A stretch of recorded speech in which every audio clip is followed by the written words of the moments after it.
오늘도 여러분 모두에게 주님의 은혜가 함께 하시기를 바랍니다. 오늘은 나의 안에 거하라 하시는 주님의 말씀을 우리가 생각하면서 이 말씀을 나누기를 원합니다.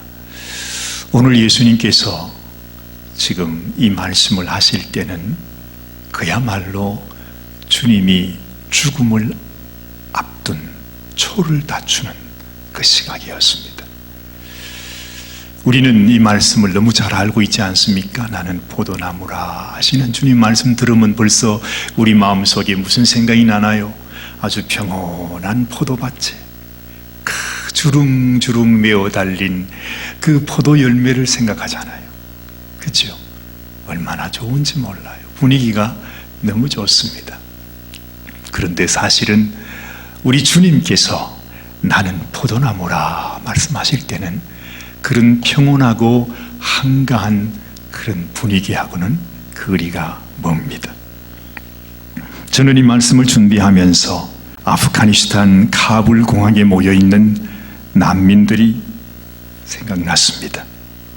살기 위해서 이륙하는 비행기를 따라가면서 정말 살기를 원해서 살 수 있는 방법이 아마도 그것밖에는 없었다고 생각이 되었는지 세상에 날아가는 비행기 바퀴에 매달려 가지고서 세상에 그런 일이 어디 있습니까?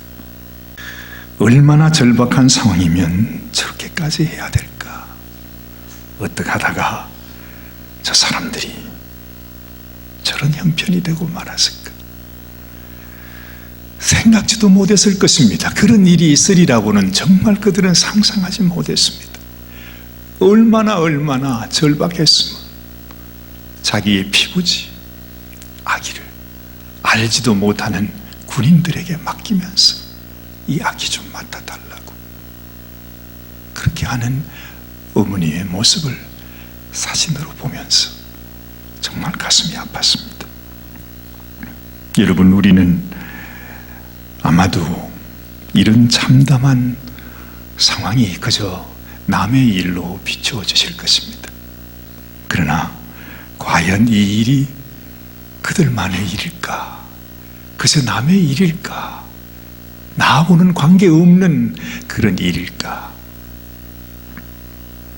주님이 이렇게 말씀하신 때가 있었습니다. 여러분 같이 한번 이 말씀을 한번 보십시다. 홍수전에 노아가 방주에 들어가던 날까지 사람들이 먹고 마시고 장가들고 시집가고 있으면서 홍수가 나서 그들을 다 멸하기까지 깨닫지 못하였으니 인자의 임함도 이와 같으리라. 같이 읽으세요. 그때에 두 사람이 밭에 있음에 한 사람은 데려가고 한 사람은 버려둠을 당할 것이요 두 여자가 맷돌질을 하고 있음에 한 사람은 데려가고 한 사람은 버려둠을 당할 것이니라. 그러므로 깨어있으라. 어느 날에 너희 주가 임할는지 너희가 알지 못함이니라. 주님이 하신 말씀입니다. 여러분, 주님이 임하시는 그날에도 이런 일, 그 카불 공항에서 있었던 그 아프가니스탄 그 백성들이 당하는 그런 상황이 일어날 수 있다는 생각이 혹 여러분 마음속에 들지 않으십니까? 주님은요, 이 말씀을 하실 때에 이런 상황이 우리에게도 있을 수 있다는 것을 우리에게 알려주고 싶어 하십니다. 예수님께서 제자들에게 나는 참 포도나무요 너희는 가지라 하셨습니다. 여러분, 그 말의 의미가 무엇입니까? 왜 예수님께서 너희가 나에게 붙어 있지 아니하면 제하여 버림을 받고 결국에는 불에 던져지리라. 어떻게 이렇게 끔찍한 말씀을 예수님께서 하는 것입니까? 너희 중에도 그럴 사람이 있을 수 있다는 말씀이죠. 이 요한복음 15장에 이어지는 16장 말씀에는 예수님께서 이런 말씀을 하세요. 장차 너희에게도 우리들에게도 말이죠. 이런 환난과 핍박이 임하게 될 거다, 주님은 말씀하셨습니다. 마치 지난 20년 동안이나 미국의 그 많은 도움을 받아와서 그동안 아주 걱정 없이 지냈습니다. 그런데 그 아프가니스탄이 순식간에 무너져버리고 나라를 뺏겨버리는 그 사태를 만나듯이 우리가 사는 이 세상도 아무 일이 없을 것 같은 우리의 인생도 어느 날 갑자기 순식간에 변할 수 있다는 것입니다. 만약에 이런 세상이 만약에 우리에게 되어질 때 너희가 기억해야 할 것이 뭐냐? 너희가 기억해야 할 것이 뭐냐? 나는 포도나무라, 이것입니다. 여러분, 물론 포도나무는 성경에서 하나님의 백성을 지칭하는 아주 대표적인 표현이죠. 그래서 하나님은 포도원 농부라 이런 말씀을 하신 적도 많았습니다. 자, 그런데 우리는 여기서 먼저 예수님께서 지금 이 포도의 비유는 예수님이 주시는 마지막 주시는 말씀입니다. 예수님이 첫 번째로 우리에게 주신 말씀을 우리가 기억할 필요가 있습니다. 예수님이 주신 말씀, 그 첫 번째 말씀이라고 말할 수 있는 것은 우리가 산상수훈을 생각할 수 있죠. 마태복음 5장에서 7장까지 기록된 말씀입니다. 그 산상수훈은 예수님이 가르친 모든 말씀의 요약이라고 볼 수 있습니다. 그런데 그 산상수훈의 마지막 결론 부분에서 예수님께서 이렇게 말씀을 하십니다. 거짓 선지자를 삼가야 한다. 그 말은 이 마지막 때에 우리를 미혹하게 될 거짓 선지자가 많이 생길 것이라는 말입니다. 그들은 양의 옷을 입고 너희에게 나오나 속에는 노략질하는 일이라 말씀하십니다. 그리고 그들을 분별하는 방법은 오직 한 가지밖에 없다고 말씀하세요. 그들이 거짓 선지자인지 참 선지자인지를 분별하는 방법은 오직 그들이 맺는 열매를 보고 알리라 말씀하십니다. 여러분, 그러면 답이 나옵니다. 그러면 그 열매, 무슨 열매를 찾아야 하는 것입니까? 저 사람이 거짓 선지자인지 참 선지자인지 알기 위해서 무슨 열매를 찾아야 하는가요? 무슨 나무 열매? 포도나무 열매. 왜요? 예수님이 포도나무라고 말씀하셨으니까요. 열매로 그들을 알리라 하신 그 말씀이 마치, 제가 이걸 뭐라고 표현할지 모르겠습니다만, 자물쇠와 같다면, 자물쇠 암호라고 한다면 나는 포도나무라 하고 마지막으로 그들에게 전해준 그 말은 열쇠 암호와 같다는 것입니다. 주님이 말씀하시는 키입니다. 자물쇠와 열쇠. 우리가 하나님 앞에 예수님은 포도나무요, 우리는 그 열매가 되어질 때 내가 하나님의 백성인 것을, 내가 우리 주님께 속한 자인 것을 알게 된다 하는 것입니다. 그것을 보면 우리가 정말 주님의 자녀인지 아니면 마귀의 자녀인지, 그 선지자가 진짜 선지자인지 가짜 선지자인지 이리인지 안다는 것입니다. 모든 생물체는 다 자기를 나타내는 지인이 있죠. 그걸 우리가 DNA라고 말하죠. 그 DNA를 통해서 우리는 그 존재가 무엇인지를 알게 되죠. 아무리 변장을 하고 속이고 아무리 꾸며도요, 그 DNA는 바꿀 수가 없대요. 그래서 지금 예수님은 앞으로 혼란되어질 이 세상 속에서 무엇이 참이요, 무엇이 진리요, 무엇이 길이요, 무엇이 생명이요, 무엇이 멸망인지 알지 못하는 혼란한 세상이 다가올 때에 예수님이 자기의 DNA를 말씀해 주신 것입니다. 나는 포도나무라. 너는 포도나무 것입니다. 여러분이 잘 아시는 우리 요한복음 2장 혼인잔치에서 예수님은 물로 포도주를 만드는 표적을 하셨습니다. 요한이 이 말씀을 우리에게 소개해 줄 때 뭔가 의미가 있겠죠. 그 속에 깊은 뜻이 있었습니다. 예수님은 어떤 분인가 하는 것을 보여주신 것입니다. 예수님은 어떤 분일까요?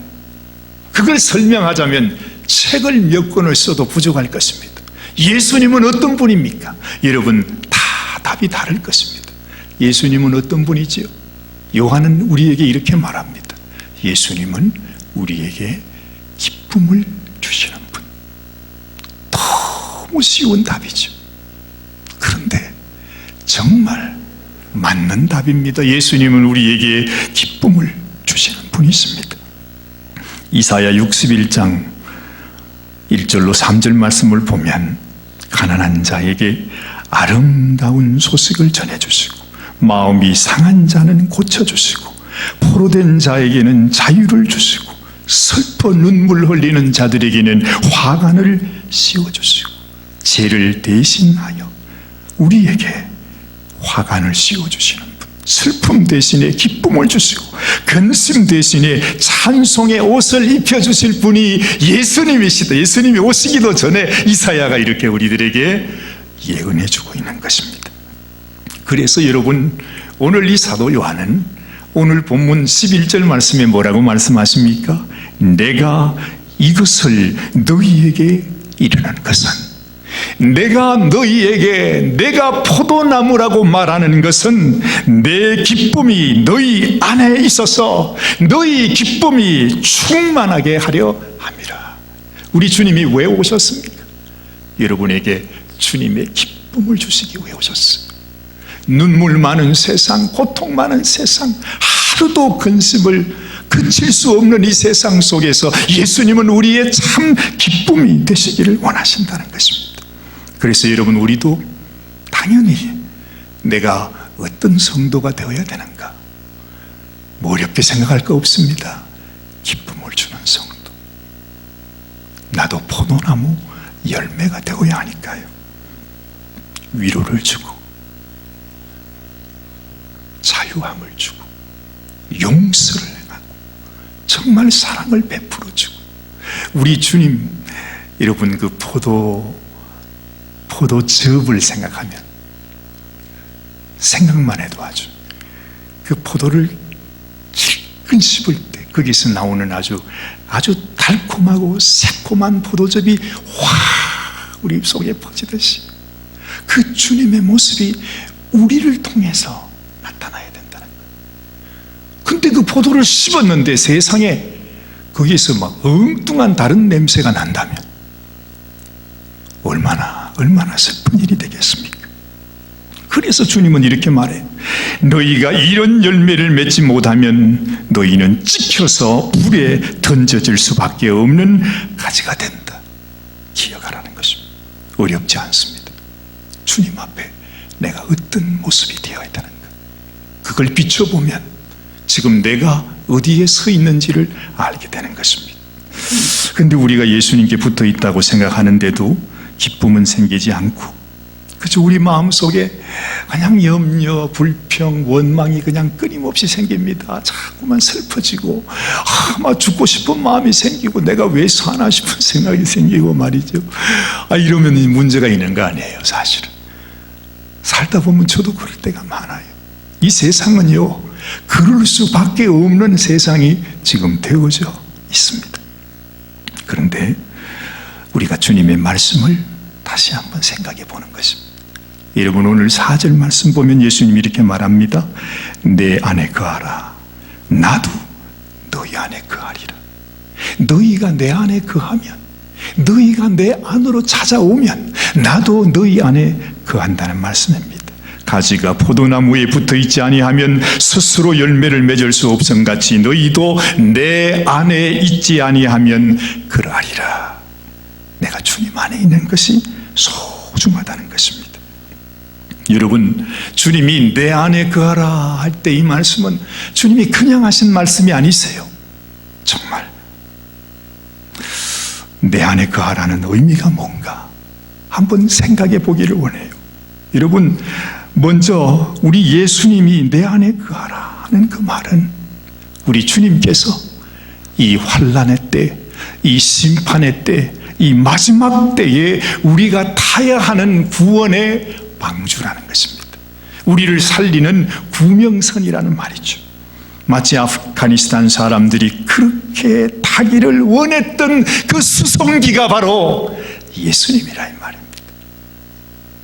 참 그걸 보면 교훈이 많은 것 같아요. 여러분, 아프가니스탄 사태가 그저 참혹한 사태가 아니라 이것을 통해서 우리 주님이 우리에게 메시지를 주신다 이 말입니다. 이 비행기, 이 수송기만 타면 살 수 있습니다. 그래서 주님은 네가 내 안에 거해야 된다고 말하는 것입니다. 나를 타라는 말이죠. 카불 공항에서 극적으로 그 비행기에 여러분이 탔다고 생각해 보십시오.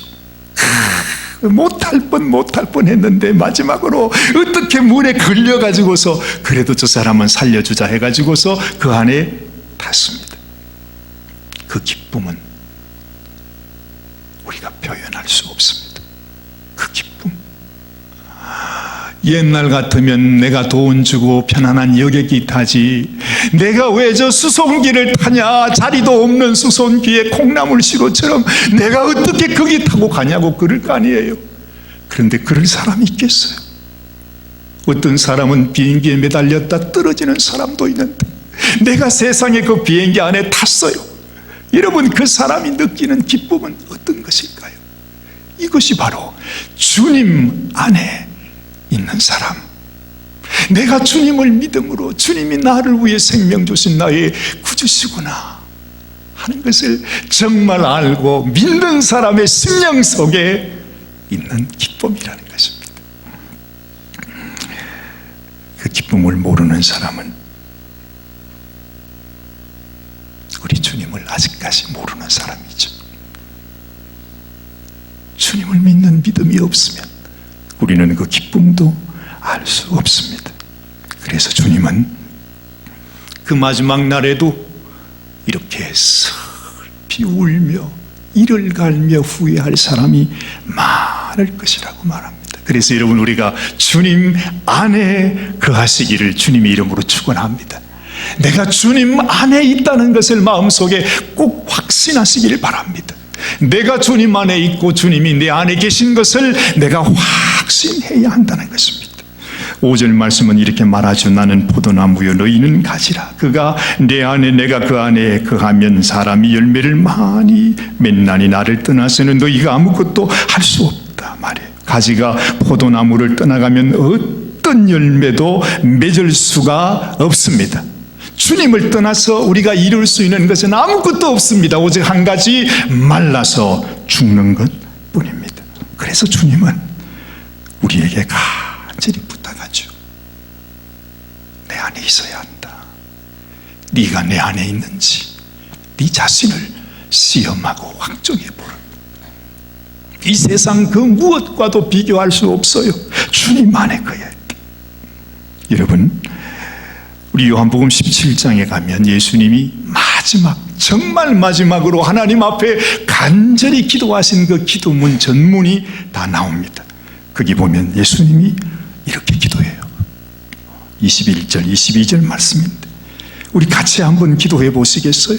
아버지요, 아버지께서 내 안에, 내가 아버지 안에 있는 것 같이 그들도 다 하나가 되어 우리 안에 있게 하사, 그들도 나처럼 우리 안에, 하나님 안에, 내 안에 그들이 있게 해 달라고 하십니다.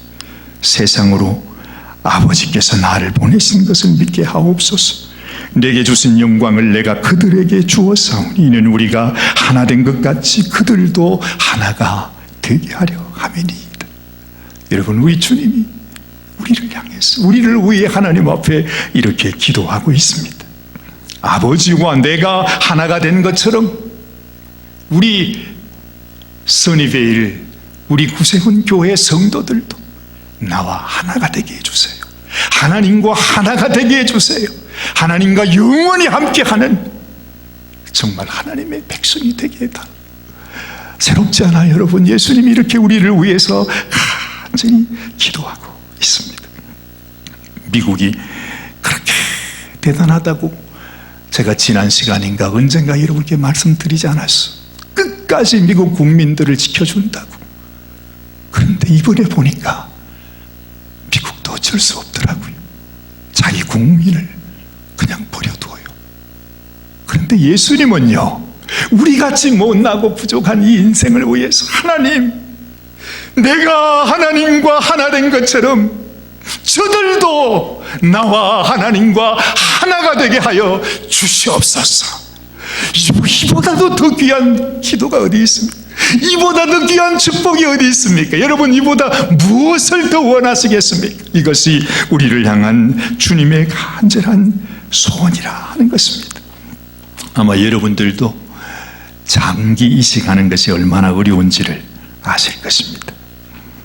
우선 자신을 위해서 장기를 기증해 주는 사람을 찾는 것, 그게 하늘의 별따기입니다. 그렇지 않아요? 찾았다고 하십시다. 정말로, 정말 나에게 장기를 기증해 준다고 하는 사람을 찾았어. 근데 그 장기가 나한테 맞냐 말이죠. 맞는 장기를 찾는 것도 이거 참 거의 불가능한 일이에요. 참 놀랍습니다. 더군다나 저같이 돈이 없는 사람은 뭐 그런 것은 꿈도 꾸지 못합니다. 사실 제가 건강관리를 좀 잘못해가지고 저는 콩팥 하나가 죽었습니다. 여러분들은 다 2개씩 갖고 있지만 저는 하나밖에 없습니다. 있기는 있는데 이게 기능을 못한다네요, 글쎄.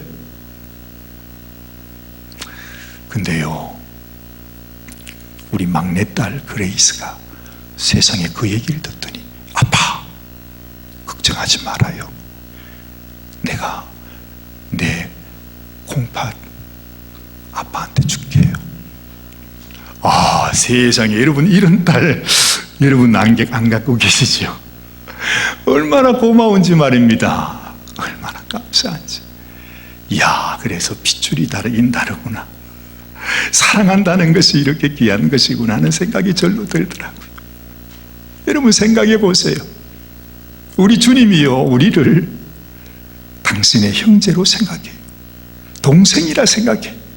그래서 아버지 앞에, 아버지, 내가 아버지와 하나 된 것처럼 저들도 아버지와 하나 되게 해주세요. 나와 하나 되게 해주세요. 그 말이 무슨 말입니까? 내가 내 몸 전체를 다 저들에게 이식시켜 주겠다고 하는 거죠.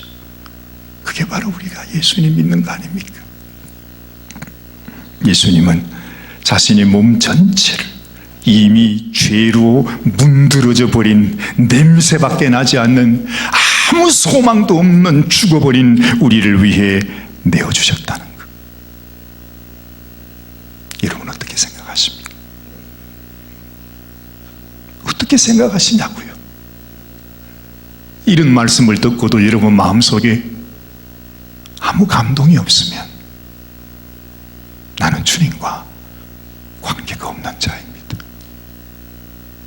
주님이 내가 너를 살리고 싶었어. 내가 포도나무요, 너희는 가지라. 가지가 나에게 붙어 있어야 된다. 그 말은 우리 주님께서 당신의 생명을 우리를 위해 주시겠다고 하는 말씀입니다.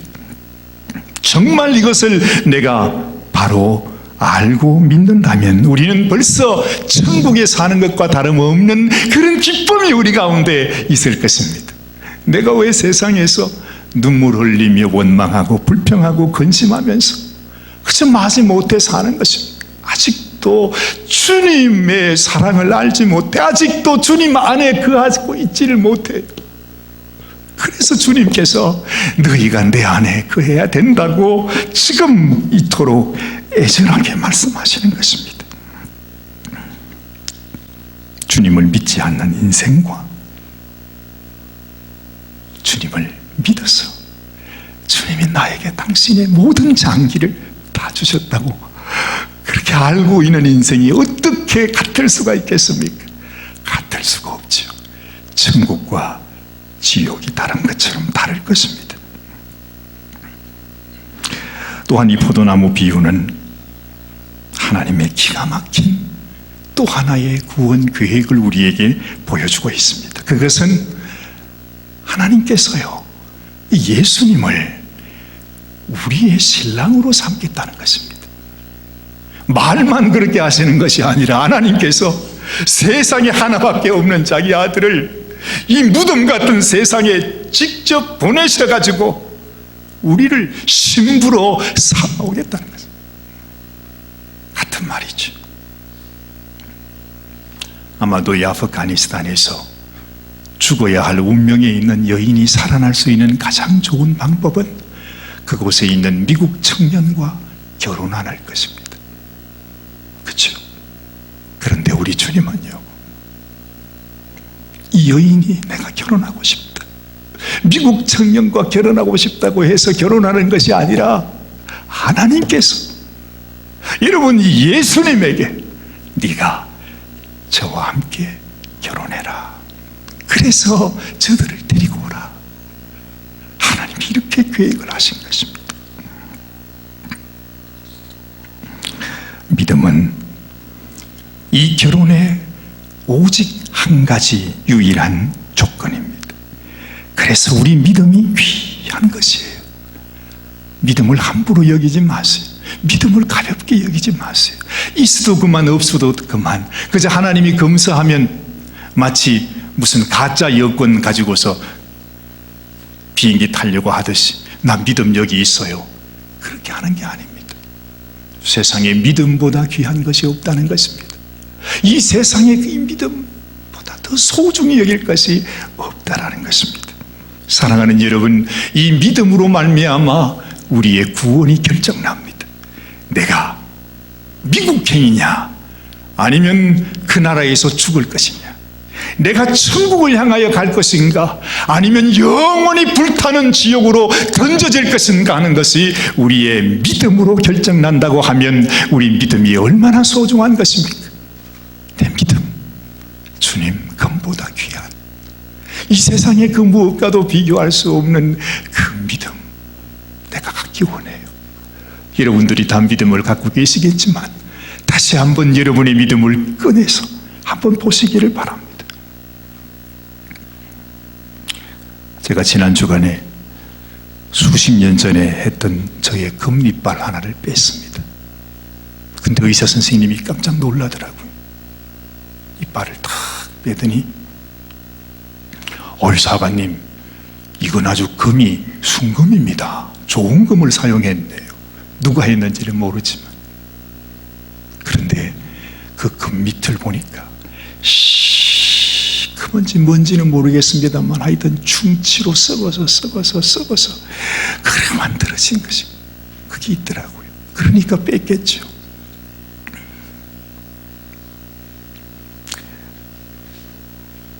이 세상에 아무리 좋은 것도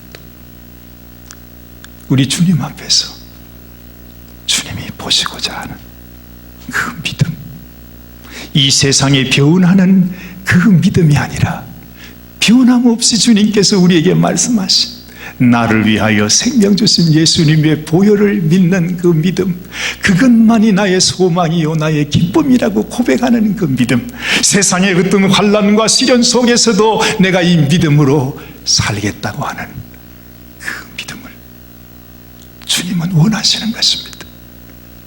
그래서 주님은 이렇게 또 기도하십니다. 같이 한번 보시지요. 나는 아버지께서 내게 주신 말씀들을 그들에게 주었습니다. 그들은 이것을 받고 내가 아버지께로부터 나온 줄을 참으로 압니다. 아버지께서 나를 보내신 줄도 믿었사옵나이다. 내가 그들을 위하여 비옵나니 내가 비옵는 것은 세상을 위함이 아니요 내게 주신 자들을 위함이니이다. 그들은 아버지의 것이로소이다. 우리 주님은요, 어떻게 하든지 여러분의 믿음을 하나님 앞에 인정받게 하시려고 이제 저들이 하나님을 믿고 있습니다. 보세요, 하나님, 저들이 내가 전한 말을 듣고 믿었습니다. 우리 예수님께서 하나님 앞에 이렇게 기도하고 있는 것입니다. 그러면 우리가 가지고 있는 믿음이 정말 하나님이 보실 때 그렇구나, 너의 믿음은 참 믿음이구나 할 수 있는 그 믿음이 돼야 되지 않겠어요? 겉으로 볼 때는 번쩍번쩍하는 금이빨 같은데 꺼내고 보니까 충치투성이라. 그걸 하나님이 어떻게 쓰시겠습니까? 이 의사 선생님도 그걸 도무지 못 쓰는, 보통 같으면 자기가 복원한다는데 나한테 주더라고요. 사관님, 이거 원래는 내가 쓰는데 제가 사관님께 기념으로 드리겠습니다. 쓸모가 없다 이 말이죠. 우리가 하나님 앞에 우리 믿음을 올려드렸는데 쓸모없는 믿음이라, 소용없는 믿음이라, 불에 던져져야 하는 믿음이라. 그러면 주님, 이렇게 기도하셨던 주님께서 어떠시겠냐는 것입니다. 너희가 내 안에 거하고 내 말이 너희 안에 거하면 무엇이든지 원하는 대로 구하라. 그리하면 이루리라. 너희가 열매를 많이 맺으면 내 아버지께서 영광을 받으실 것이요 너희는 내 제자가 되리라. 주님의 부탁입니다. 우리가 주님 안에 거한다고 하는 것은, 여러분, 우리가 주님의 말씀 안에 거하는 것입니다. 주님의 말씀이 내 속에 거해야 되는 거예요. 그래서 언제나 제가 그렇게 말씀하잖아요. 우리가 말씀 안에서 말씀을 묵상하면서 주야로 말씀을 묵상하는 가운데 주님을 만날 수 있어요. 주님의 음성을 들을 수 있어요. 그 음성을 들어야만 주님이 인도하시는 길로 갈 수가 있는 것입니다. 소중합니다. 내가 주님 앞에 거하는 것은 주님의 말씀이 내 심령 속에 거하는 것입니다. 사랑하는 여러분, 하나님께서 그렇게 말해요. 얼마나 마음이 간절했으면 너희가 무엇이든지 원하는 대로 구하래요. 근데 우리는요, 주님이 하신 말씀은 쏙 빼놓고 무엇이든지 원하는 대로 구하라 했잖아요 하면서 그냥 기도합니다. 왜 내가 기도했는데 하나님 들어주지 않아요 막 그러면서 마음속으로 믿습니다 하면 속으로는 마음속에 예수님은 내 기도 안 들어주시는 분이야 삐져가지고 한평생 그렇게 신앙생활을 합니다. 주님은 말했잖아요. 구하기 전에 주님이 응답하기 위해서는 주님의 말씀이 내 안에 거해야 된다고요. 그것이 내가 주님 안에 거하는 것이라. 내가 그 말씀 속에서 주님을 만나지 않으면 100번 1000번 기도해도 아무 소용없다는 것입니다. 그래서 소중합니다. 말씀 안에서 주님을 만나는